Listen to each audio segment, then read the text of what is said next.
for joining me. My name is Anna Anderson, and I am a STEM reading and math teacher at Cullman City Primary School. Today, I'm going to read you one of my very favorite Christmas books by one of my very favorite authors. It's The Crippled Lamb by Max Lucado.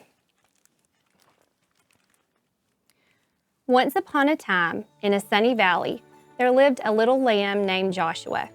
He was white with black spots, black feet, and sad eyes. Josh felt sad when he saw the other lambs with snow-white wool and no spots.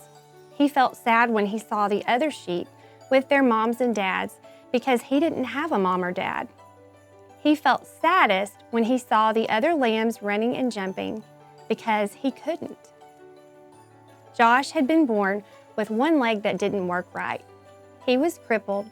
He always walked with a limp.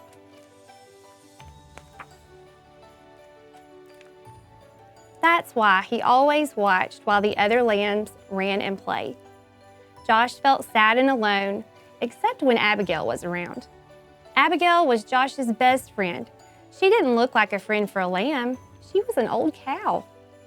She was brown with white blotches that looked like rain puddles on a path. Her belly was as round as a barrel, and her voice was always kind and friendly. Some of Josh's favorite hours were spent with Abigail.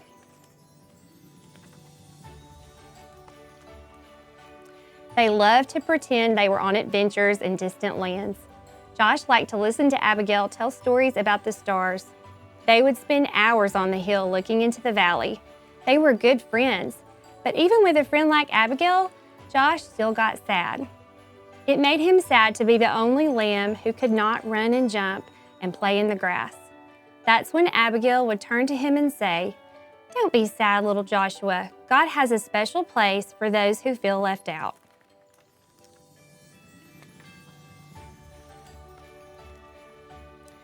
Josh wanted to believe her, but it was hard.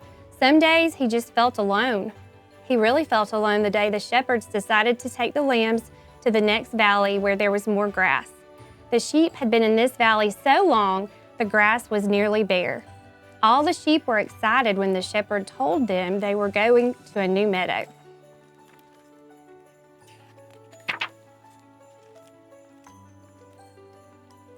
As they prepared to leave, Josh hobbled over and took his place on the edge of the group. But the others started laughing at him. "You're too slow to go all the way to the next valley. Go back, slowpoke. We'll never get there if we have to wait on you. Go back, Joshua."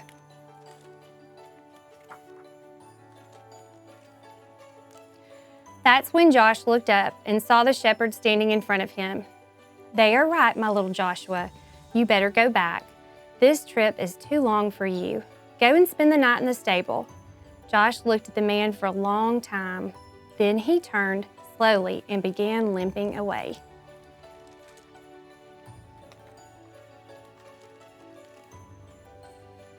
When Josh got to the top of the hill, he looked down and saw all the other sheep headed toward the green grass. Never before had he felt so left out.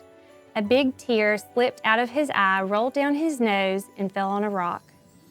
Just then, he heard Abigail behind him, and Abigail said what she always said when Josh felt sad. "Don't be sad, little Joshua. God has a special place for those who feel left out." Slowly, the two friends turned and walked back to the stable together.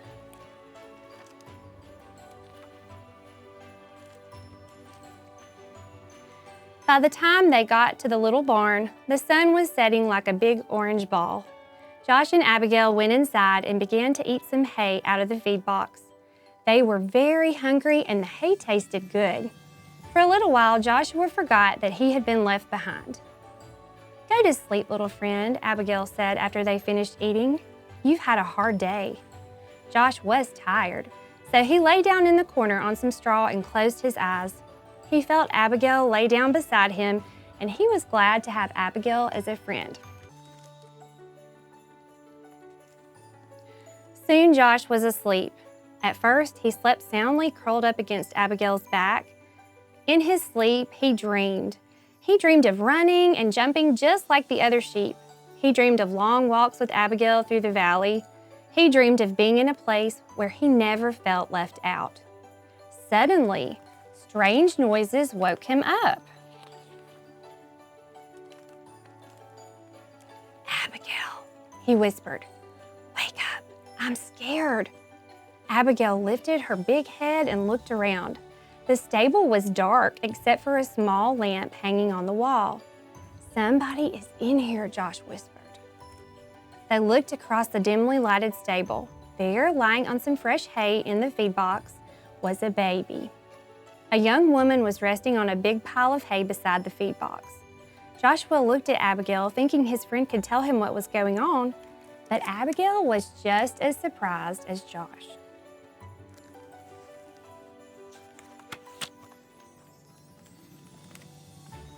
Josh looked again at the woman and the child, then limped across the stable. He stopped next to the mother and looked into the baby's face. The baby was crying. He was cold. The woman picked up the baby and put him on the hay next to her. Josh looked around the stable for something to keep the baby warm. Usually there were blankets, but not tonight.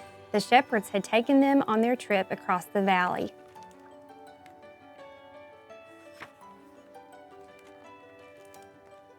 Then Josh remembered his own soft, warm wool. Timidly, he walked over and curled up close to the baby. "Thank you, little lamb," the baby's mother said softly. Soon the little child stopped crying and went back to sleep. About that time, a man entered the stable carrying some rags. "I'm sorry, Mary," he explained. "This is all the cover I could find." "It's okay," she answered. "This little lamb has kept the new king warm." "A king?" Joshua looked at the baby and wondered who he might be. "His name is Jesus," Mary spoke as if she knew Josh's question. "God's son. He came from heaven to teach us about God."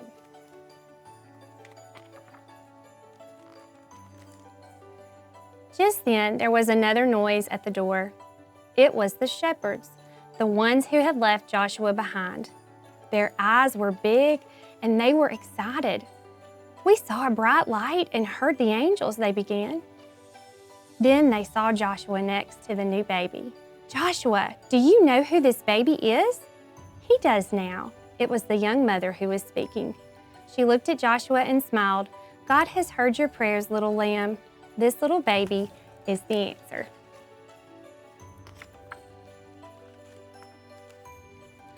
Joshua looked down at the baby.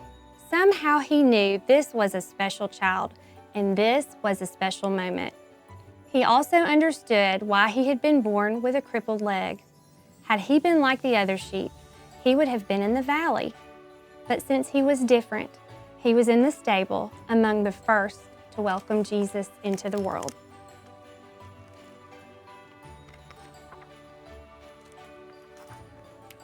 He turned and walked back to Abigail and took his place beside his friend. "You were right," he told her. "God does have a special place for me." The end. Thank you so much for joining me. I hope you and your family have a very Merry Christmas.